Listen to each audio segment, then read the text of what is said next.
a lot of readiness, as I said. Uh, Resilience, I believe, is a power to tread over the biggest misfortunes in our lives. So when I say misfortunes, these can be a result of your actions, or these can also be sometimes act of God. Both of them are beyond the control of human being.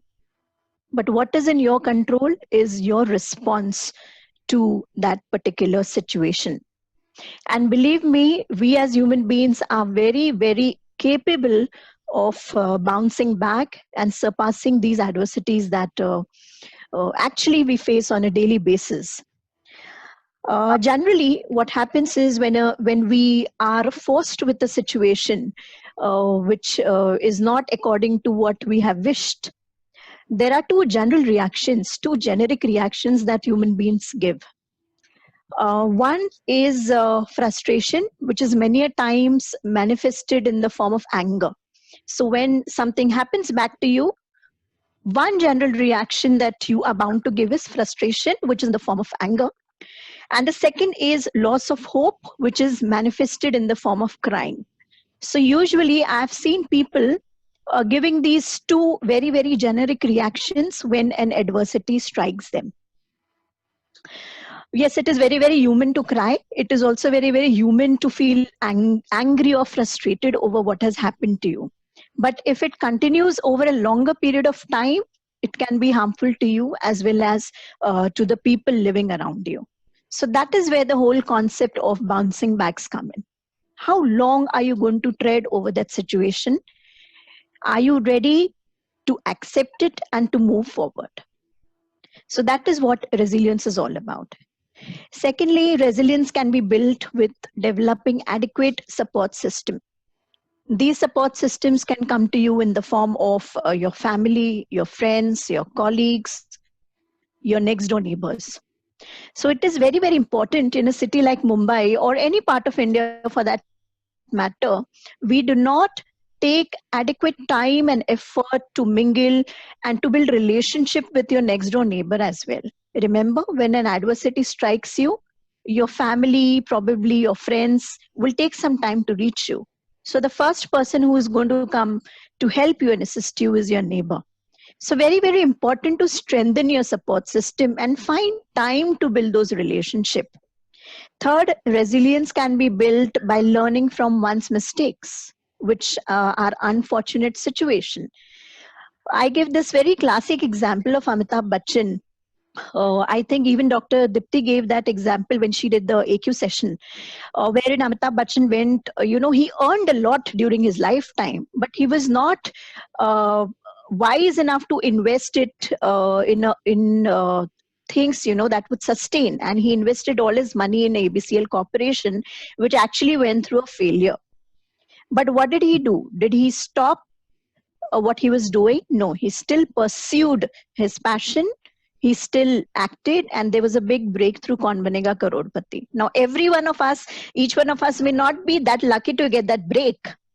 But what I mean to say is that he tried and he began with his second innings. So adversity can strike you at any age. It could be when you're 20, it could be 40, it could be 60. What is needed is how you surpass that adversity.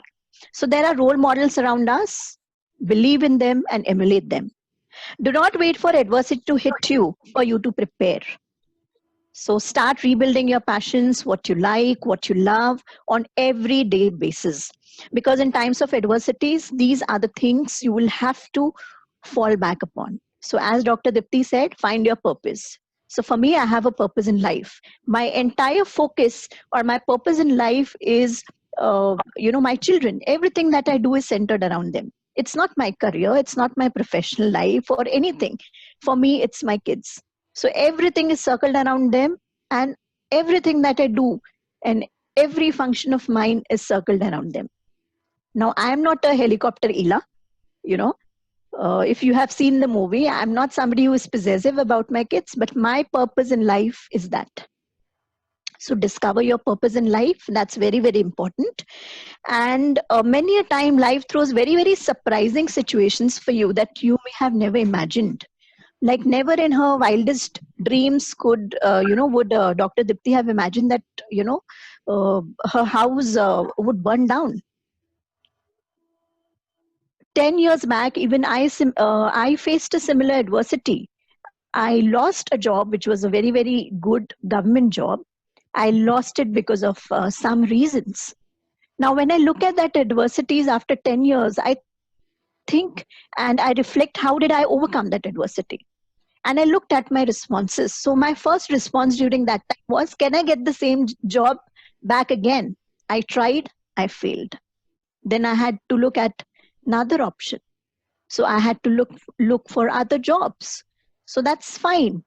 You know, I rebuild myself, and 10 years down the line, I feel that that was a lesson for me, from which I learned certain things. So every adversity that comes to you has a lesson. Learn that lesson, but don't forget the lesson, learn that lesson, and always remember what you have learned out of it. So always remember the kind of responses that you're giving.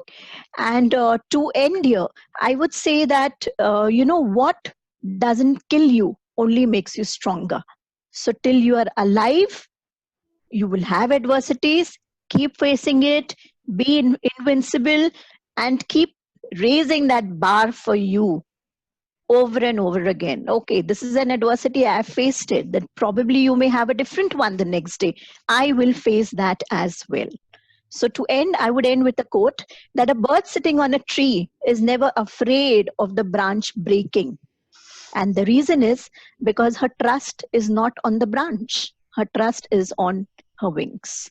So believe that adversities may hit you, be prepared for it, but never lose your hope and trust. So, with that, I come to the end of my closing remarks, and over to you, Dr. Dipti.